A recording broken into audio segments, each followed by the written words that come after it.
Fala aí, pessoal, vamos para o dia 5 e eu quero começar fazendo uma pergunta para você. O que é a vida? Tiago 4,14 fala: Vocês estão loucos? O que é a vida? Ela é como uma neblina que se dissipa. A neblina, quando ela se dissipa, você não sabe para onde ela vai. E nós não vemos as coisas como são, mas como nós somos. Ananias Nin. A pergunta central desse dia, né, é como você está vendo a sua vida. E se você perguntar para as pessoas como elas veem a vida, você vai ver muitas e muitas respostas. Cada uma pode ter uma resposta diferente. Algumas veem a vida como um circo, outras como um campo minado, uma montanha-russa, um quebra-cabeça, uma sinfonia, uma jornada, dança, um carrossel. Eu queria que você até pausasse o vídeo e pensasse como que você vê a sua vida. Isso vai definir o resto daquilo que você vai ouvir. A forma como você enxerga e imagina a vida se torna a sua metáfora e expressa conscientemente ou inconscientemente quem você realmente é. Muitos de nós achamos que a vida é como uma montanha-russa, que ela tem altos e baixos, que ela é como cartas sendo jogadas e nós temos somente aquelas cartas, ou que nós devemos ser mais ágeis. E realmente hoje você vai entender que existem 3 formas de como Deus vê e como Deus opera na nossa vida. E muitas pessoas veem a vida através daquilo que elas conquistam. Joias, carros, adesivos e colocam a sua intenção até em tatuagens. É a forma como elas veem a vida. A tatuagem, as joias, aquilo representa elas. E a palavra do Senhor diz assim: não vivam como as pessoas desse mundo, mas deixem que Deus as transforme por meio de uma completa mudança da sua mente. Então nossa mente ela deve ser transformada e assim nós conheceremos qual é a vontade do Senhor. Romanos 12. E a visão que Deus tem para a nossa vida é que ela é um teste, ela é um cargo de confiança e uma atribuição temporária. E essas ideias apontam para o seu propósito. E eu quero falar de 2 delas. Deus continuamente prova as pessoas. Ele prova quanto ao caráter, contra a fé, a obediência, a honestidade, a lealdade, a fidelidade. A palavra, ah, como provações, tentações, refinar, testar, aparecem mais de 200 vezes nas Escrituras. Deus provou Abraão pedindo seu filho. Deus provou Jacó no teste que ele teve que trabalhar por mais 7 anos de graça. Nós não sabemos todos os testes que o Senhor vai usar, mas nós somos testados até nas coisas pequenas. Às vezes, quando num troco que você vai devolver, você não devolve o que você é testado, os testes sempre vão desenvolver o nosso caráter. Deus observa as nossas reações nas coisas simples e adversas. Então, nós somos testados em promessas adiadas, problemas insolúveis, orações que não são respondidas, críticas injustas e até tragédias sem sentidos. Realmente, você vai ver que Deus muitas vezes até tira a presença dele como um teste. E isso aconteceu com o rei Ezequias. Mas tem uma boa notícia em tudo isso, que o Senhor nunca te dará um teste maior daquilo que você pode suportar. A graça do Senhor não permite isso.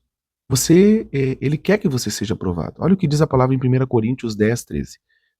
Deus cumpre a sua promessa e não a deixará que vocês sofram tentações que vocês não têm forças para suportar. Quando uma tentação vier, Deus dará força a vocês para suportá-la, e assim vocês poderão sair dela.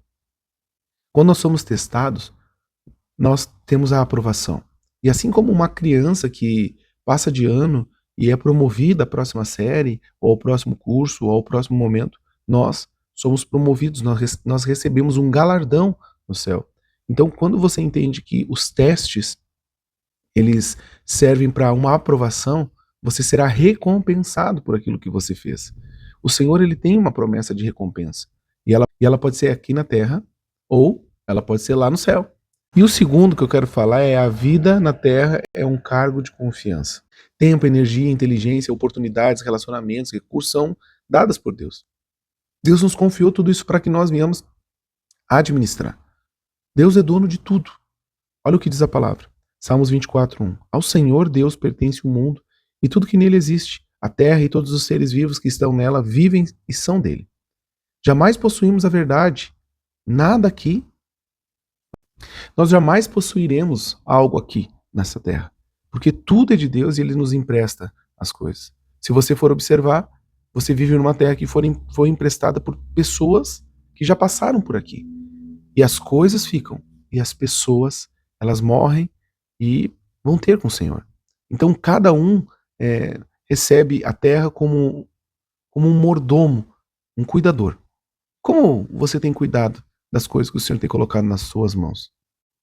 Quando Deus criou o homem, em Gênesis 1:28, ele disse assim: tenham muitos filhos, espalhem-se por toda a terra e dominem, e tenham poder sobre os peixes do mar, sobre as aves que voam no ar e sobre os animais que se arrastam pelo chão.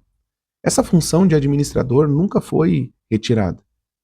Do que cuidamos, devemos ser responsáveis de verdade. E eu quero que você imagine que eu tenho uma casa no Havaí. Aleluia! Coisa ótima, né?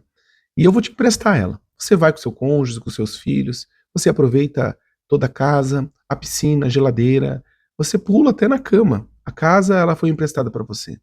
Mas você sabe que essa casa ela não é sua. É a mesma coisa que acontece com nós aqui na Terra. Você desfruta de todas as coisas. É um empréstimo, mas ela não é sua. E um dia você vai ter que devolvê-la. Você pode desfrutá-la, ou pode ficar somente trancado no quarto, que muitas pessoas fazem. Em vez de desbravar tudo aquilo que o Senhor tem para você, você fica aprisionado no mesmo lugar por uma vida toda. A palavra do Senhor conta a história de um homem que deu 1 talento, 3 talentos e 5 talentos a distintos homens. 2 deles cuidaram dos seus talentos, os talentos, e multiplicaram. Porém, um deles enterrou o seu talento. Nós temos que entender que nós temos algo que o Senhor colocou em nossas mãos. Ele nos deu riquezas, talentos, para que nós possamos administrá-las e multiplicá-las. E aqueles que fizeram da forma certa, ele disse: muito bem, servo bom e fiel. Você é fiel no pouco, e eu porei sobre o muito. Venha, participe da alegria do seu Senhor. Isso diz em Mateus 25:21. Jesus, ele foi testado por Deus, porque ele foi confiado a um propósito. Você será cobrado, porque quem muito é dado, muito será exigido. E nós temos uma incumbência, nós temos uma tarefa aqui nessa terra. E é isso que você está ouvindo e aprendendo. O tema de hoje é: a vida é um teste ou um cargo de confiança. Quem é fiel nas coisas pequenas será nas grandes. Lucas 16:10.